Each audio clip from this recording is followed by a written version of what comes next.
Hello दोस्तों, refix India के YouTube channel पे आपका फिर से स्वागत है। तो दोस्तों आज की वीडियो में बात करेंगे एलजी पैनल में कई तरीके की दिक्कत आती है। नो पिक्चर हो जाता है, कई बार वर्टिकल बार आता है, कई बार इसकी आईसी हीट होने लगती है। तो किस तरीके से हम उसको रिपेयर करते हैं, क्या क्या कंडीशन हमारे को देखने को मिलती है, तो ये सारी चीज़ें हम इस वीडियो के अंदर देखने वाले हैं।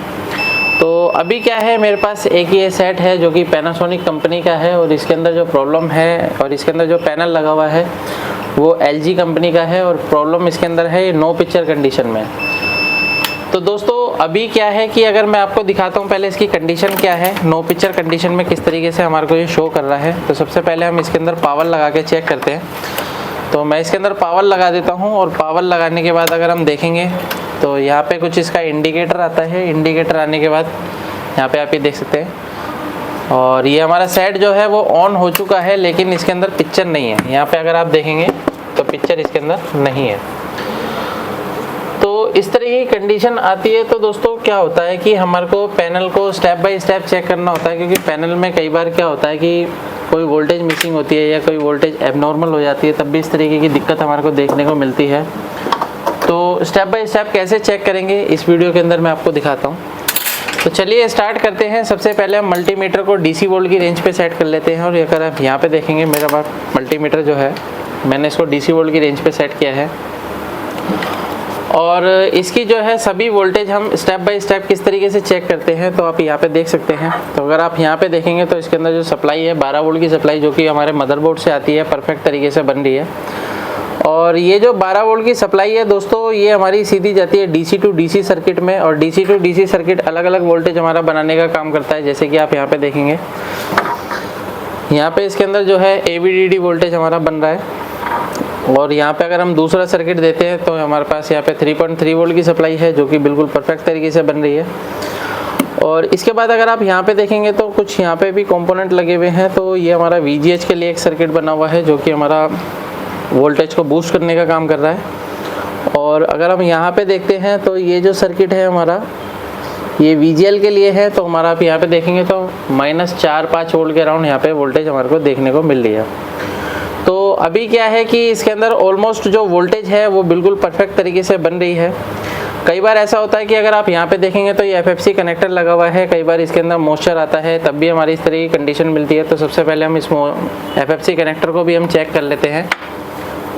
अगर आप यहाँ पे देखेंगे तो ये जो कनेक्टर है इसके अंदर यहाँ पे आप देखेंगे तो केबल बिल्कुल अभी क्लीन है, लेकिन फिर भी हम इसको एक बार और क्लीन करके चेक कर लेते हैं, ताकि कई बार क्या होता है दोस्तों ये क्लीन होने के बावजूद भी इस तरीके की दिक्कत हमारे को इसके अंदर देखने को मिलती है। तो पहले हम इसको अच्छे से क्लीन करके देखते हैं। तो जब भी आप क्लीन करते हैं तो किस तरीके से आप क्लीन कर सकते हैं, यहाँ पे आप एक कपड़ा लेके और हल्का सा हमारे को थिनर लेना है और इसको इस तरीके से हमारे को क्लीन करना है। यहाँ पे आप ये देख सकते हैं इस तरीके से। तो आपको जब भी क्लीनिंग करनी है इसके ऊपर अगर आप ब्लेड से काम करेंगे तो ब्लेड से प्रॉपर तरीके से काम नहीं होता है और ये जो पिनें होती हैं वो डैमेज हो जाती हैं, जिसकी वजह से आपको दूसरा जो है केबल लगानी पड़ती है। तो इस तरीके से हमारे को हमेशा क्लीनिंग करनी होती है आगे की तरफ को। क्लीनिंग करने के बाद दोस्तों इसको मैं अच्छी तरीके से पूरे फ्लैक्स को क्लीन कर लेता हूँ। क्लीनिंग करने के बाद दोस्तों हमारे को वापस से इसको लगाना है और लगाने के बाद फिर से अगर हम देखते हैं क्या कंडीशन इसके अंदर मिलेगी हमारे को, तो इसको मैं क्या है वापस से लगा लेता हूँ। अभी क्या है दोबारा हम सप्लाई देके चेक करते हैं। यहाँ पे अगर हम देखेंगे तो इंडिकेटर हमारा देख सकते हैं यहाँ पे।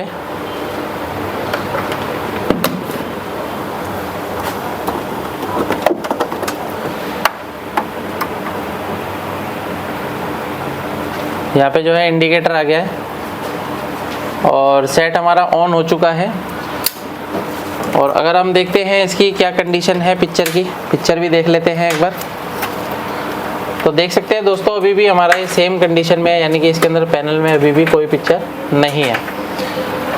तो देखिए ये तो होता है बेसिक टेस्टिंग से आप ये सारी चीज़ें क्लीन करके देख सकते हैं। काफ़ी सारे टेक्नीशियन ये सारे काम खुद ही कर लेते हैं और फिर भी प्रॉब्लम जो है इस तरीके की स्टिल रहती है। अब क्या चीज़ चेक करनी है, तो अभी हमारे को क्या है, देखिए फाइनल हमारे को स्टेप बाय स्टेप एक एक करके सारे सर्किट चेक करने होंगे। यहाँ पे अगर हमारा टीकॉन लगा हुआ है तो टीकॉन के अंदर सभी सर्किट होते हैं। अलग अलग सर्किट को कैसे चेक करते हैं, तो सबसे पहले अभी हम चेक करेंगे इसके अंदर जो टीकॉन आईसी है, टीकॉन आईसी का इम्पीडेंस हमारे को चेक करना होगा। टीकॉन आईसी का इम्पीडेंस किस तरीके से हमारा बनता है वो मैं आपको दिखाता हूँ। जब भी आप इम्पीडेंस चेक करते हैं तो ब्लैक वायर को हमेशा ग्राउंड में लगाना है और मल्टीमीटर को हम डायोड मोड की रेंज पे लगा के अब हम इसके सभी पिनों पर इम्पीडेंस चेक करते हैं। तो अगर आप यहाँ पे देखेंगे तो यहाँ पे आप ये देख सकते हैं, यहाँ पे 520 के अराउंड हमारे को इम्पीडेंस यहाँ पे देखने को मिल रहा है। और दूसरे पॉइंट पे चेक करते हैं तो सेम हमारे को मिल रहा है 521-20 के अराउंड, यहाँ पे आप ये देख सकते हैं। और आगे बढ़ते हैं, सेकंड पेयर है हमारा 510 के अराउंड हमारे को मिल रहा है, यानी कि ये काफ़ी कम जा रहा है। और देखते हैं आगे, यहाँ पे 486 के अराउंड आ गया, इम्पीडेंस और कम हो रहा है इसके अंदर। और आगे चेक करते हैं तो यहाँ पे 487 के अराउंड आ रहा है। यहाँ पे आप ये देख सकते हैं 485-84 के अराउंड आ रहा है। यहाँ पे भी 486 के अराउंड आ रहा है। और यहाँ पे 526-27 आ रहा है। यहाँ 529 है, यहाँ 526 है। तो यानी कि दोस्तों यहाँ पे क्या है, इम्पीडेंस हमारे को प्रॉपर नहीं मिल रहा है, जिसकी वजह से इस तरीके की दिक्कत हमारे को देखने को मिल रही है। यानी कि क्या, इसकी टीकॉन आईसी जो है प्रॉपर तरीके से काम नहीं कर रही है। अगर इसका इम्पीडेंस हमारे को बिल्कुल परफेक्ट मिलता है तभी हमारी ये टीकॉन आईसी परफेक्ट तरीके से काम कर सकती है। अदरवाइज इस तरीके की दिक्कत अगर हमारे को देखने को मिलेगी तो आपकी टीकॉन आईसी किसी भी हाल में काम नहीं करेगी। तो दोस्तों इस कंडीशन में हमारे को करना क्या है, सबसे पहले हम टीकॉन आईसी को रीसोल्ड और क्लीन करके चेक करेंगे। अगर हमारा टीकॉन आईसी काम करती है, दोबारा से इम्पीडेंस हमारा बिल्कुल ओके कंडीशन में बनता है या नहीं बनता है। अगर बन जाता है तो हमारा जो टीकॉन है वो प्रॉपर तरीके से काम करेगा। और अगर इम्पीडेंस हमारा सही से नहीं आता है तो इस कंडीशन में हमारे को या तो टीकॉन आईसी बदलनी पड़ेगी या फिर टीकॉन ही बदलना पड़ेगा। तो चलिए देखते हैं करके क्या कंडीशन हमारे को मिलती है। सबसे पहले मैं यहाँ पे एक पेस्ट ले लेता हूँ और पेस्ट लगा के हम कंप्लीट तरीके से उसको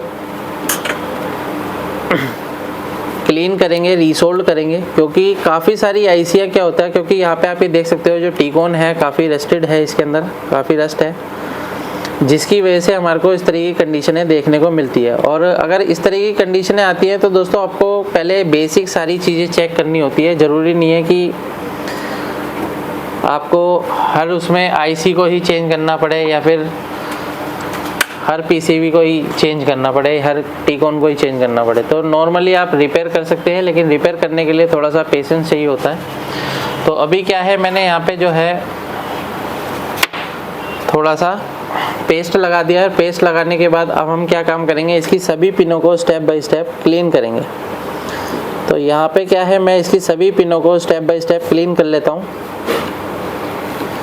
यहाँ पे आप ये देख सकते हैं क्लीनिंग करने का जो तरीका होता है कुछ इस तरीके से होता है, यानी कि आपस में कोई भी पिनें आपस में शॉर्ट नहीं रहनी चाहिए। अगर ये पिनें शॉर्ट रहती है तो भी ये जो है टीकॉन आईसी काम नहीं करेगी। अगर आपको पैनल रिपेयर करने में प्रॉब्लम आती है तो आप हमारी ट्रेनिंग को ज्वाइन कर सकते हैं। अभी हमारी जो ट्रेनिंग है 1 अक्टूबर से स्टार्ट होने वाली है। तो इस तरीके से आपको यहाँ पे रीसोल्ड करना है। और देखिए दोस्तों, जब हम रीसोल्ड करते हैं, क्योंकि क्या होता है जब भी हम रीसोल्ड करते हैं तो रीसोल्ड से हमारा शोल्डर थोड़ा सा आगे पीछे हो जाता है। उसको बिल्कुल फिनिशिंग में करने के लिए हमारे को एसएमडी मशीन का भी यूज़ करना पड़ेगा प्रॉपर तरीके से।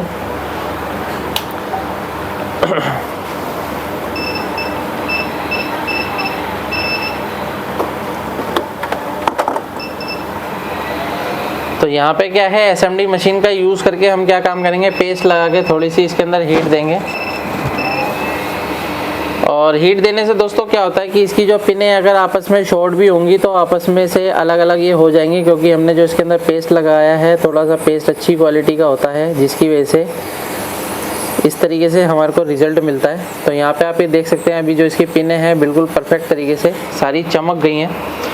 और जब हमारी पिन सारी सी क्लीन हो जाती है तो क्लीन होने के बाद हमारे को यहाँ से एक बार थिनर से भी इसकी क्लीनिंग करनी होती है, क्योंकि क्या होता है कि हम एकदम से अगर सप्लाई देते हैं तो उसके अंदर क्या हो सकता है कि हमारी टीकॉन आईसी जो है वो शॉर्ट भी हो सकती है। तो यहाँ पे हम क्या काम करते हैं, उसको अच्छे से क्लीन कर लेते हैं। इस तरीके से हमारे को हमेशा सारे टीकॉन को पूरी तरीके से क्लीन कर लेते हैं। यहाँ पे आप ये देखेंगे।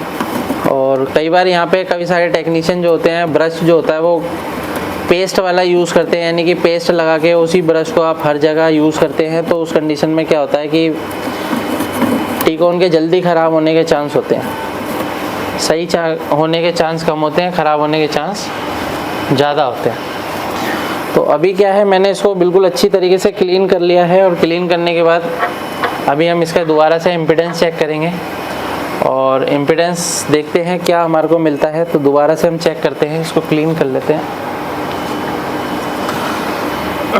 तो अगर इसका इम्पीडेंस ओके होता है तो दोस्तों क्या है कि हमारा जो पैनल है वो चल पड़ेगा। और अगर अभी भी सेम कंडीशन रहती है तो उस कंडीशन में हमें क्या करना पड़ेगा, आईसी चेंज या टीकॉन चेंज। तो यहाँ पे अगर हम देखते हैं 510 मिल रहा है, 510 510 510 11 के राउंड है, 12 के राउंड है, कितना है 512 513, कितना है 512। तो इम्पीडेंस सही आया या नहीं आया? सही आया। पहले क्या हो रहा था, हमारे को इम्पीडेंस बहुत कम मिल रहा था, कितना 400 के अराउंड मिल रहा था। 400। तो 400 का मतलब क्या हो गया, वो इम्पीडेंस गिर गया, कम हो गया। तो वो क्यों हुआ कि कई बार क्या होता है कि इसके अंदर मॉइस्चर आ जाता है। मॉइस्चर आने की वजह से क्या होता है, आपस में 2-4 पिनें इंटरनली रेजिस्टेंस बनाने लगती है, शॉर्ट नहीं होती, रेजिस्टेंस बनाने लगती है, जिसकी वजह से क्या होगा, आपका सिग्नल पास नहीं होगा। अभी यहाँ पे देखते हैं क्या कंडीशन हमारे को मिलती है। इसको हम वापस से लगाते हैं, ठीक है। तो इसकी हम पावर लगाते हैं, पावर लगाओ इसमें, या यहाँ पे लगा दो पावर, ये लो लगाओ सर, ठीक है। इसकी हम पावर लगाते हैं और अभी देखते हैं कि हमारा जो सेट में इंडिकेटर है ये आ गया है। इंडिकेटर आने के बाद अगर हम देखते हैं सेट की क्या कंडीशन है, यहाँ पे आप ये देख सकते हो पैनल पे पिक्चर आ गई है। पहले यहाँ पे कुछ भी नहीं आ रहा था, तो मैं यहाँ पे थोड़ा सा दिखा देता हूँ। ये देखिए, ये पैनल पे पिक्चर ओके बन चुकी है, ओके। तो इस तरीके से आप किसी भी पैनल को आसान तरीके से रिपेयर कर सकते हैं। यहाँ पे आप ये देखेंगे, इस तरीके से आप किसी भी पैनल को आसान तरीके से रिपेयर कर सकते हैं। अगर आपके पास भी इस तरीके की प्रॉब्लम आती है, पैनल को रिपेयर करने में प्रॉब्लम आती है, तो आप हमारी ट्रेनिंग को ज्वाइन कर सकते हैं। अभी हमारी ट्रेनिंग चल रही है। कैसी ट्रेनिंग चल रही है आप सभी की? बढ़िया ट्रेनिंग चल रही है। तो इस तरीके से हमारी ट्रेनिंग चलती है पूरी प्रैक्टिकली। तो वीडियो आपको पसंद आए तो वीडियो को लाइक करें, शेयर करें, कमेंट करें। Thank you friends.